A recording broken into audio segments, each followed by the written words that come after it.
요즘에 코로나가 전 세계적으로 다시 폭발하고 있습니다. 선진국, 후진국 할 거 없이 많은 사람들이 코로나와 힘겹게 싸우고 있습니다. 교회 입장에서 보면은 현장 예배를 못 드려서 안타까운 면도 있지만은 하나님을 더 찾고 의지하는 그런 면도 있습니다. 지난주에는 인간의 한계를 절감하면서 하나님의 도우심을 간절히 구하는 그런 시간을 가졌습니다. 키르기즈스탄에서 사역하시는 우리 김선 교사님, 이선 교사님 기도하면서 주위에도 기도 부탁을 했습니다. 이제 목회자 중보 기도 모임, 그리고 십자가 선교신학교, 그리고 개인들에게도 기도 요청을 했습니다. 주위 분들이 예상보다도 더 적극적으로 반응하고 열심히 기도를 해주셔서 참 감사했습니다. 김영건 선교사님은 지금 병원에서 퇴원하셨고, 그래도 폐렴으로 고생하셨는데 아직도 이렇게 신장이 좀 안 좋아가지고 신장 약을 드시고 계십니다. 계속 기도해 주시고, 김선 교사님 퇴원하시고 이선 교사님이 또 폐가 안 좋아서 폐렴으로 입원을 하셨습니다. 좀 힘든 상황인데 계속 기도를 해주시고, 이렇게 코로나 시기를 겪으면서 느끼는 것이 인생은 고난과 즐거움이 쉬지 않고 이렇게 교차한다는 것입니다. 코로나가 힘들지만은 함께 기도하며 동료 성도님들 이렇게 기도해주고 하는 그 사랑을 확인하는 그런 기쁨을 이렇게 맛보기도 합니다. 그래서 고난과 즐거움을 끊임없이 경험을 하고 있습니다. 그런 과정에서 하나님의 섭리를 깨닫고 하나님을 신뢰하는 길을 걷는 길이 참으로 복된 길인 줄로 믿습니다. 자, 오늘 우리가 함께 읽은 본문의 그 앞단락, 지난주에 나눴죠. 예수님께서 제자들을 모아놓고 고난과 부활에 대해서 말씀을 했었습니다. 자, 오늘 읽은 오늘 본문에서는 예수님께서 3명의 제자들을 데리고 기도하러 산에 올라가셨습니다. 베드로, 요한, 야고보를 데리고 산에 올라가셨죠. 자, 제자들이 12명입니다. 그런데 왜 3명만 데리고 올라갔을까요? 굉장히 궁금합니다. 근데 주님의 마음을 알 수가 없습니다. 한번 짐작을 해봤어요. 인간적으로 한번 짐작을 해봤습니다. 예수님이 친한 이 제자들 3명 더 친하게 지내면서 스승으로서 가르쳐주고 싶은 것들을 더 보여주고 싶은 마음이 있지 않았을까, 그런 인간적인 짐작을 해봤습니다. 그리고 이제 하나님 나라 관점에서 짐작을 해봤습니다. 자, 제자들의 맡은 사명이 각기 다르죠. 그래서 예수님께서 이 3명에게 필요한 하나님의 영광을 보여주고 이들이 맡은 사명을 더 잘할 수 있게끔 이 3명의 제자들을 위해서 데리고 갔다, 이렇게 하나님의 관점에서도 짐작을 해보았습니다. 어떤 관점으로 보든 간에 이 제자들 3명은 주님과 함께 특별한 그런 기도의 시간을 산에서 갖게 되는 아주 소중한 기회를 잡았습니다. 이렇게 소중한 기회를 3명에게 주었는데 이 3명의 반응은 어떻습니까? 주님의 기대에 부응하지 못합니다. 예수님은 열심히 기도하는데 이 3명은 쿨쿨 자고 있습니다. 그래서 이 베드로, 요한, 야고보가 이렇게 조는 것을 보면서 평소에 얼마나 열심히 그리고 얼마나 피곤하게 사역을 했으면 그 예수님은 기도하는데 본인들은 잠을 잘까, 참 이렇게 좋은 쪽으로 생각을 한번 해봤습니다. 그래서 우리 인간은 육신의 몸을 입고 있죠. 이 땅에 살아있을 동안에 환경의 영향을 받습니다. 세력의 영향을 받습니다. 그래서 기도에 몰입하기가 쉽지가 않습니다. 예수님은 하나님의 아들이니까 하나님 아버지와 친밀한 관계를 유지하고 있습니다. 그런데도 따로 시간을 내서 산에까지 올라가서 이렇게 기도에 집중을 하고 있습니다. 예수님은. 우리들의 기도 생활은 어떻습니까?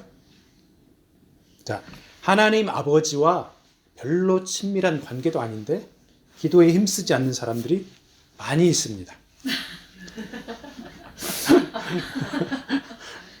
자, 마음을 먹고 기도해야 되겠다. 마음을 먹고 기도의 자리에 나갔습니다. 맘먹고 모처럼 이렇게 기도의 자리에 나갔는데 제자들처럼 졸리기도 하고 잡념이 떠오릅니다.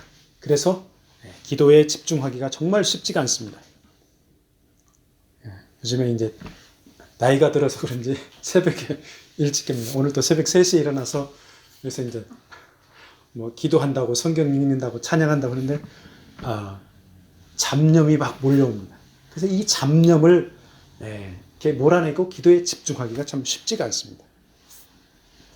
자, 근데 일단 기도의 시간에 몰입하고 집중을 하면은 그 기도의 시간은 감동과 은혜의 시간, 참 즐거운 시간입니다. 그래서 마음속에 평강이 넘쳐 흐르고 죄를 회개하니까 이렇게 기분도 괜히 거룩해지는 그런 느낌입니다.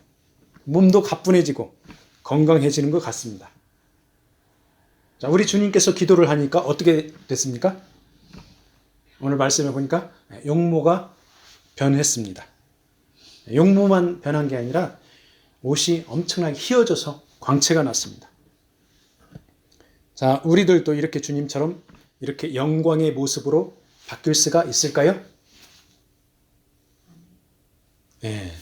성경에 내용이 나와 있나 한번 찾아보겠습니다.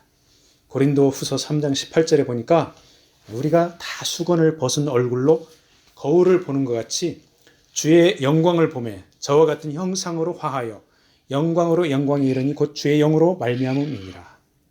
그러니까 우리도 예수님과 같은 형상으로 화하여 변할 수 있다 이 말이죠. 언제 그렇게 됩니까?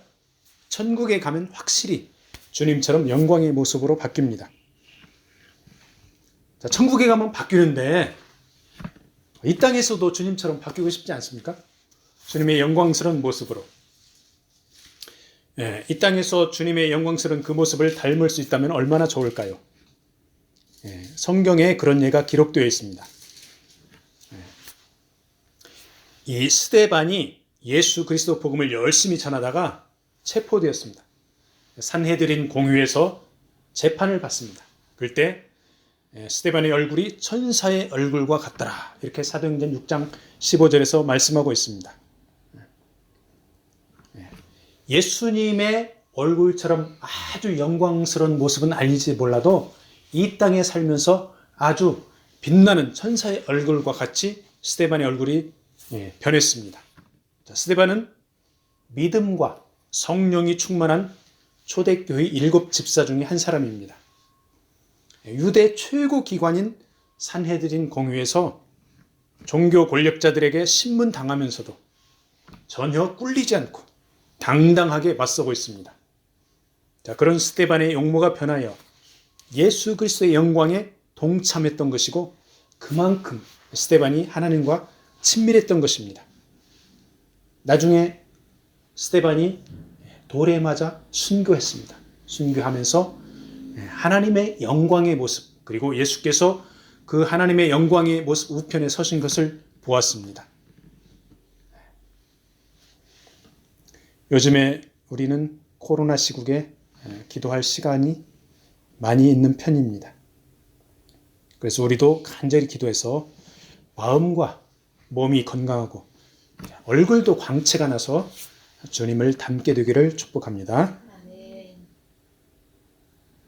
자, 주님께서 기도하시다가 영광의 모습으로 변했는데 제자들은 여전히 쿨쿨 잠을 자고 있습니다. 이때 호련히 주님 옆에 두 사람이 나타납니다. 바로 모세와 엘리야가 나타납니다. 자, 모세가 누굽니까? 시내산에서 하나님의 영광과 임재를 경험한 사람이 바로 모세입니다. 얼굴에서 빛이 나서 수건으로 얼굴을 가렸습니다. 엘리야는 누굽니까? 엘리야는 호렙산에서 하나님의 임재를 경험했습니다. 죽지 않고 하늘로 올라갔습니다. 자, 모세는 특이한 방식으로 소천에서 모세의 시체를 찾을 수가 없었습니다. 모세는 하나님께 직접 율법을 받았고 장차 하나님께서 일으키실 메시아를 예언했습니다. 신명기 18장 15절에 보면은 네 하나님 여호와께서 너희 중 네 형제 중에서 나와 같은 선지자 하나를 너를 위하여 일으키시리니 너희는 그를 들을지니라. 선지자 하나, 그러니까 메시아를 예언한 것입니다. 엘리야는 메시아의 선구자로 말라기 4장 5절에 예언되어 있습니다. 말라기 4장 5절에 보면 보라 여호와의 크고 두려운 날이 이르기 전에 내가 선지 엘리야를 너희에게 보내리니 이렇게 말씀하고 있습니다. 자, 주님께서 기도하는 중에 영광의 모습으로 변하여서 모세와 엘리야가 함께한 것은 바로 메시아 예수께서 모세와 엘리야의 율법과 예언을 성취한 것을 나타냅니다. 구약 성경의 핵심 정신은 하나님의 인간에 대한 사랑입니다. 자, 그 내용이 모세의 율법과 엘리야의 사역에 나타나 있습니다. 자, 하나님께서 인간을 사랑한다는 것을 확증한다는 표시가 바로 메시아 예수를 보내서 인류를 죄에서 건져낸다는 것입니다. 그리고 그 메시아 예수께서 이 땅에 오셔서 고난과 죽음을 앞두고 있는데 자, 모세와 엘리야가 옆에서 주님의 메시아 되심을 확증하고 있는 것입니다. 자, 그런데 주님께서 모세와 엘리야와 그 이야기를 하고 있는데 그 이야기의 내용이 바로 예수님께서 별세한다는 것입니다. 별세. 별세라는 말은 세상과 이별한다. 그래서 곧 죽음을 의미합니다. 그 원어로는 엑소더스, 영어로는 going out, departure, 출발을 말합니다. 자, 모세가 이집트에서 노예 생활하던 그 이스라엘 백성들을 가나안 땅으로 엑소더스 시켰습니다. 주님께서 고난을 당해 죽을 것이지만 거기에서 그치는 것이 아니라 새로운 출발이 되는 것입니다. 죄와 어두움의 세력을 이겨내고 부활승천하는 그 출발이 되는 것입니다. 주님께서 부활하고 승리하는데 그 주님께 우리가 붙어 있으면 우리도 자동으로 주님의 영광을 맛보게 됩니다. 사실 우리가 주님께 붙어 있으려고 기도하고 말씀 묵상하고 구제하고 여러 가지 선행을 많이 합니다. 그런데 정말 중요한 것은 하나님의 은혜입니다.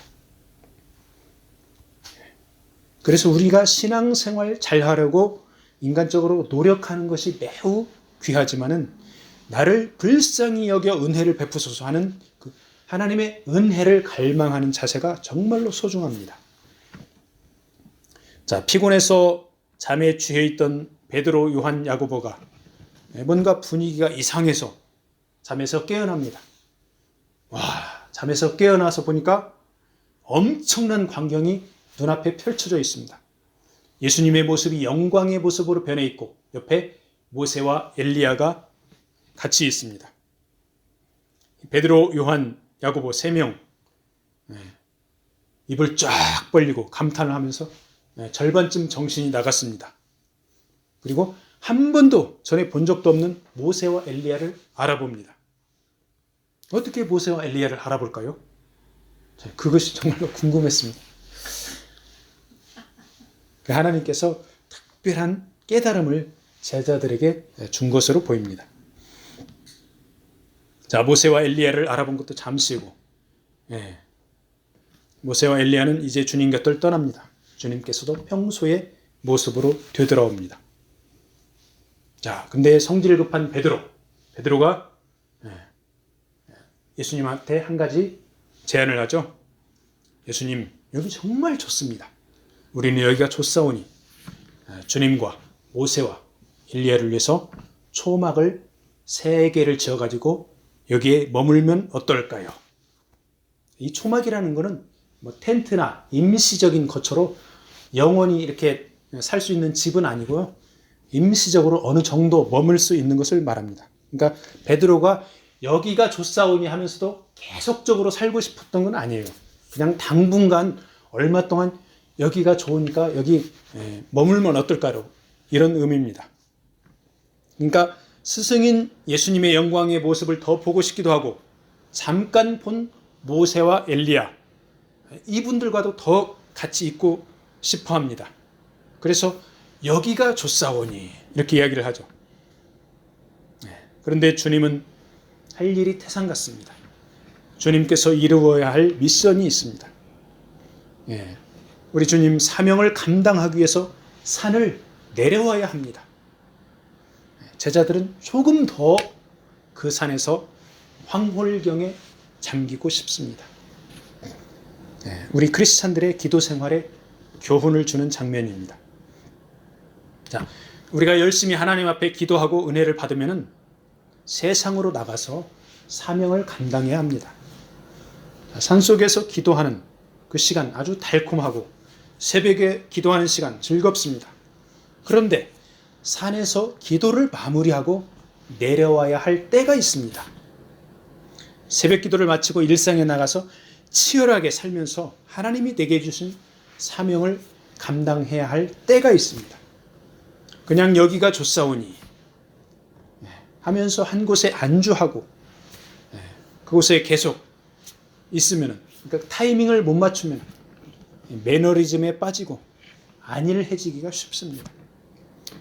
베드로는 자기가 무슨 말을 하는지도 모르면서 초막셋을 짓자고 말을 했습니다. 베드로가 오버한 것이죠. 엄청난 영광의 모습을 보고 너무 들떠가지고 오버를 했습니다. 하나님 앞에 큰 은혜 받고 기분이 좋고 감동을 받을 때 우리는 냉정해야 합니다. 들떠서 서두르다 보면 본질을 놓치고 현상에 집착하게 됩니다. 현상이 무엇입니까? 현상은 그때그때 주어지는 은혜의 상황들, 물론 소중합니다. 아주 귀한 부분들입니다. 그렇지만 본질에 더 집중해야 합니다. 본질은 주님을 꾸준히 본받아 따라가면서 하나님 나라를 세워가는 것입니다. 그래서 우리 믿음의 선조들이 찬송가를 불렀습니다. 어떻게 찬송합니까? 예수 닮기 원합니다. 예수 닮기 원합니다. 이렇게 찬송을 하며 믿음의 길을 걸어갔습니다. 하나님께서 매일 주시는 은혜, 현상에 감사하면서도 우리는 주님 닮아가기를 더 힘써야 하겠습니다. 베드로가 이 이야기를 할 즈음에 구름이 와서 그들을 덮었습니다. 제자들은 두려움에 휩싸였습니다.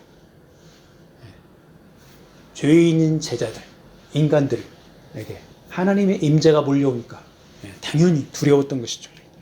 그리고 그 구름 속에서 하나님의 음성이 들립니다. 이는 나의 아들 곧 택함을 받은 자니 너희는 그의 말을 들으라. 이런 메시지가 들립니다. 구름은 하나님의 임재의 상징입니다. 시내산에서 모세에게 말씀할 때도 구름 가운데서 하나님께서 모세에게 말씀하셨습니다.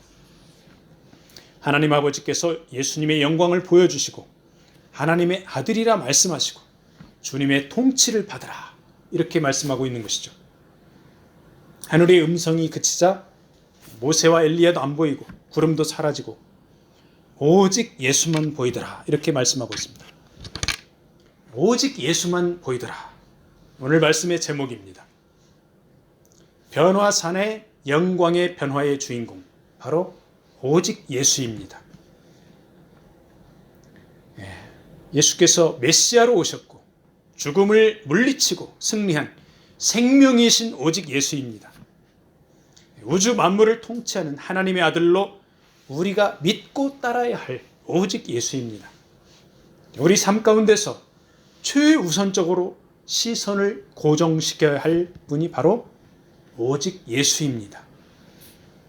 코로나로 힘들고 생활고에 힘들 때 전적으로 신뢰할 분이 바로 오직 예수입니다. 그 주님 붙들고 힘차게 일어나기를 축복합니다. 말씀을 마무리하겠습니다. 우리가 현대 사회를 살아가고 있는데 영상 문명이 발달해서 눈에 보이는 것들이 너무너무 많습니다. 뉴스도 봐야 되고 드라마도 봐야 되고 재미있는 영화도 봐야 되고 너무너무 우리들의 정신을 혼미하게 할 유혹거리들이 널려 있습니다. 그럼에도 우리가 최우선적으로 관심을 집중해야 할 대상이 바로 오직 예수입니다. 예수께서 최우선이 되면은 시험이 와도 환난이 와도 고난이 와도 두렵지 않고 흔들리지 않습니다. 그렇지만 다른 가치관이 우선순위를 차지하면은 근심과 두려움이 몰려옵니다. 흔들릴 수밖에 없습니다. 우리는 주님이 주시는 담대함으로 우리는 이 세상을 향해 나가야 합니다. 주님이 여기가 좋사오니 하면서 현실에 안주하고 있는 것은 사명을 외면하는 것입니다. 우리 각자에게 주신 사명을 주님 붙들고 감당하기를 축복합니다. 이렇게 오직 예수 붙들고 나가면은 하늘 보좌에서도 함께 하신다는 엄청난 약속을 해주셨습니다. 에베소서 2장 6절에 또 함께 일으키사 그리스도 예수 안에서 함께 하늘에 앉히시니, 우리 주님과 함께 앉아있는 이 얼마나 영광스러운 장면입니까? 모세와 엘리야를 통해서 보여준 주님의 영광을 우리는 저 천국에서 영원히 주님과 함께 누리게 될 것을 믿으시기 바랍니다. 이번 한 주간도 오직 예수 붙들고 소망 가운데 지내기를 축복합니다. 아멘.